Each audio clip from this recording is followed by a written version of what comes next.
Hello everyone, welcome back to CKC Study Point. I hope you all are doing well.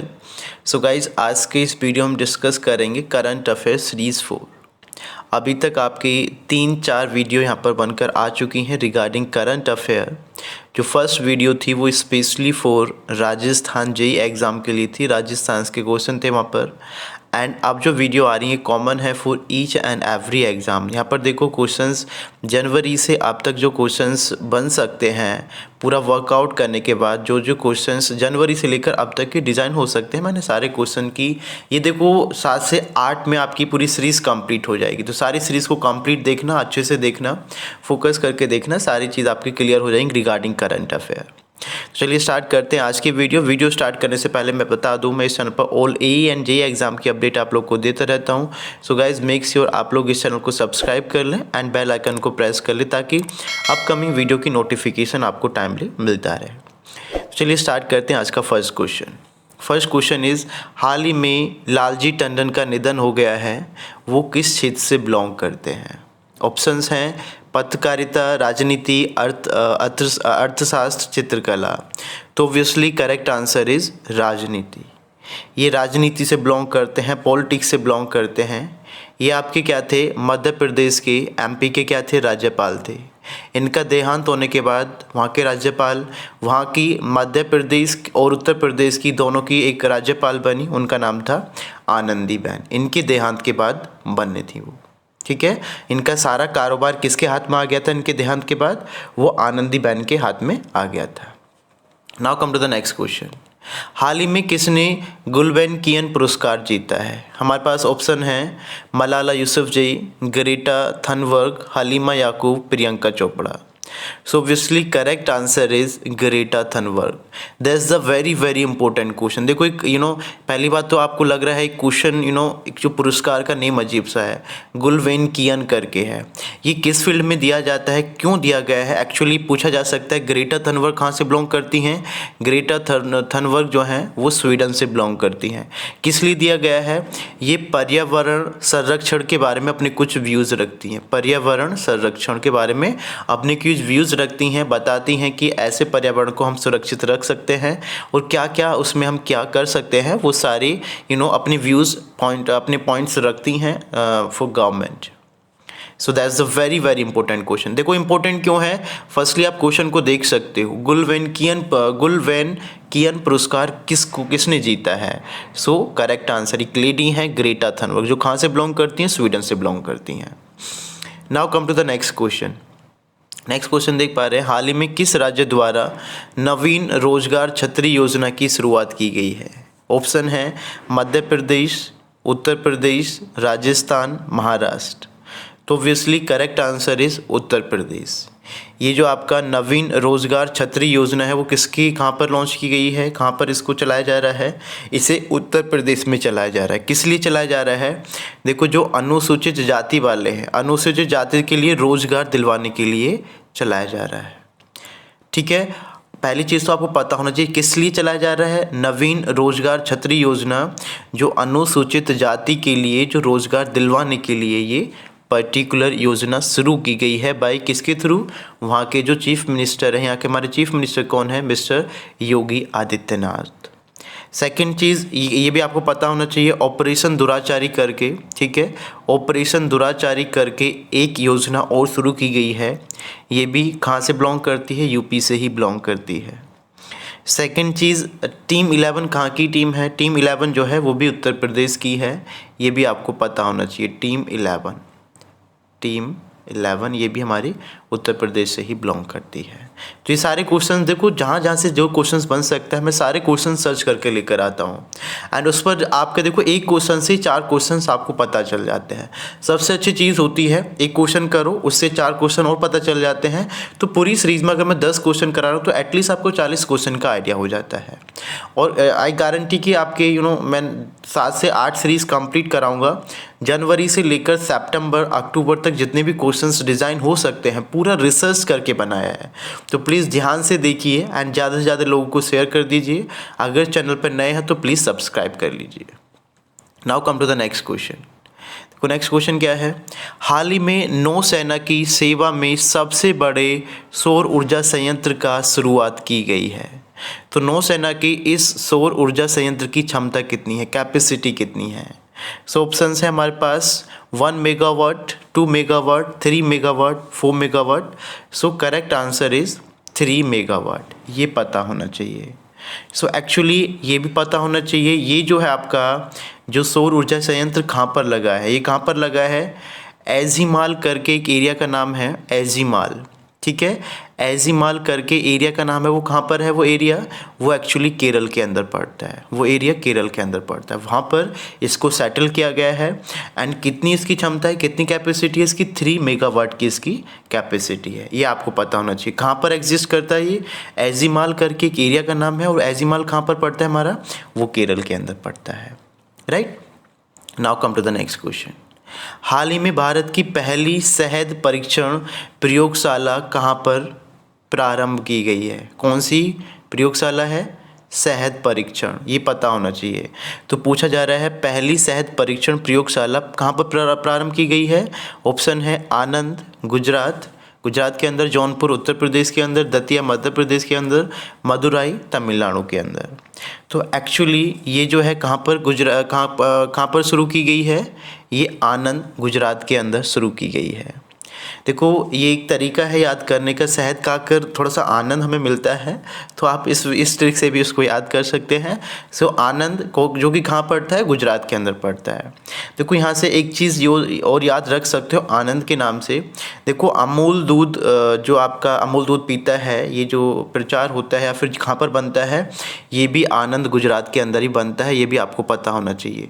Amul दूध का जो आपका जो कहाँ से उसका डिज़ाइन, जो ओरिजिन पॉइंट आप कह सकते हो, वहीं से उसका डिज़ाइन होता है, अमूल दूध। Now come to the next question, and next question is very very very very important. आप इसे देख सकते हैं, बहुत इंपॉर्टेंट क्वेश्चन है। देखो पहले से मैंने इसको 110% मार्क कर दिया है, किसी न किसी एग्जाम में ज़रूर दिखने वाला है ये।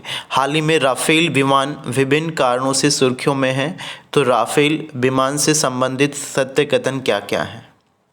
यह विमान 2 इंजन युक्त होता है। सेकेंडली इसका निर्माण विमान निर्माता कंपनी डसाल्ट ने किया है। एंड थर्ड ऑप्शन जो है वो भी इसमें थोड़ा सा इनकरेक्ट लिखा हुआ है, सॉरी फॉर दैट।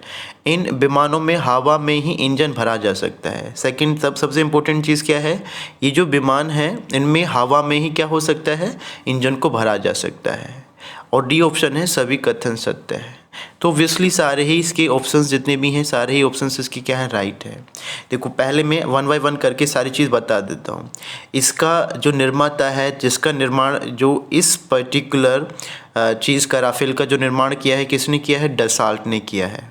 ठीक है, किसने किया है, डसाल्ट ने किया है। तो पहली चीज़ आपको ये पता होनी चाहिए, डसाल्ट कहाँ की डसाल्ट कंपनी जो है कहाँ की है, वो फ्रांस की है। ठीक है, डसाल्ट कंपनी कहाँ की है, फ्रांस की है। कितने राफेल आए थे वहाँ से आए थे 5 राफेल इंजन आए थे वहाँ से। और एक्चुअली हुआ क्या था, कहाँ पर आए थे ये, अम्बाला के अंदर आए थे, अम्बाला हरियाणा के अंदर जो पड़ता है। ठीक है, एंड एक ही मतलब एक में क्या होते हैं, इसमें 2 इंजन पाए जाते हैं, हर एक राफेल में 2 इंजन पाए जाते हैं। और पूछा जा सकता है कौन सी जनरेशन का है ये, 4.5G जनरेशन का है, 4.5G जनरेशन का है।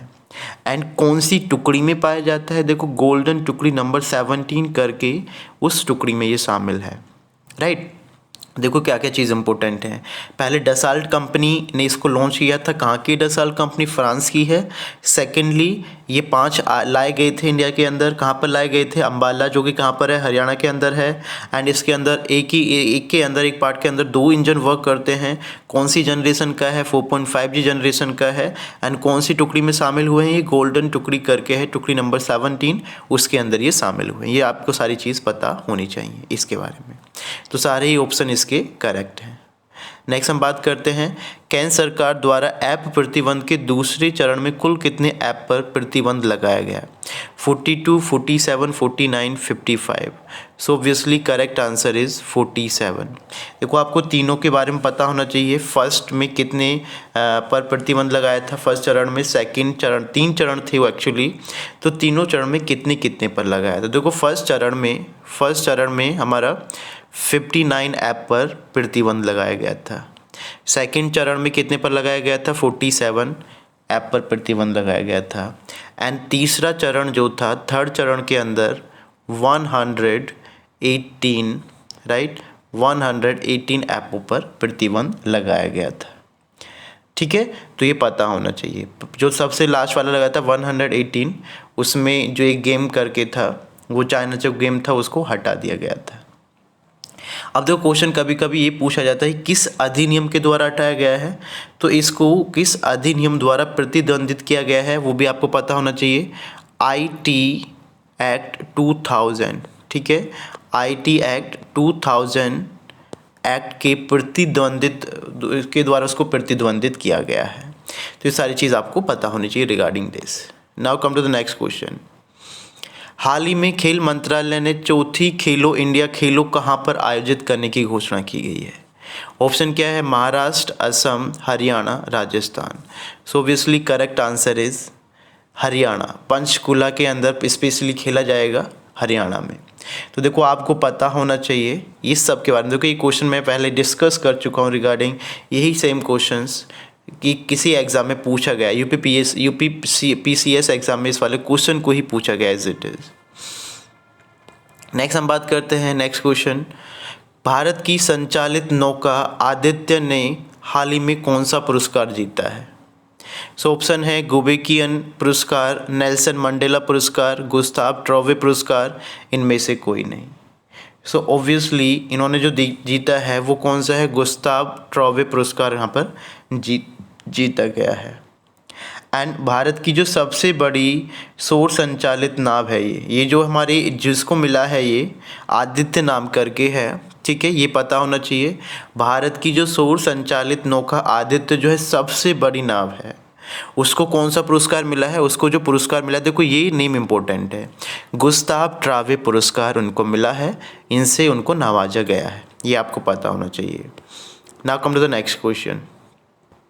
हाल ही में केंद्रीय मंत्रिमंडल ने राष्ट्रीय शिक्षा नीति 2020 को मंजूरी दे दी है। यह शिक्षा नीति किस वर्ग की शिक्षा नीति का स्थान लेगी?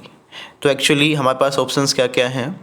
शिक्षा नीति 1986, शिक्षा नीति 1968, शिक्षा नीति 1964, शिक्षा नीति 1952। तो अब लास्ट टाइम जो की गई थी, कब की गई थी? 1986 में की गई थी, और अब जो की गई है वो अभी उसको हाल ही में मंजूरी दी गई है 2020 में। तो ये हमें पता होना चाहिए। सो करेक्ट आंसर किसको रिप्लेस किया है इसने?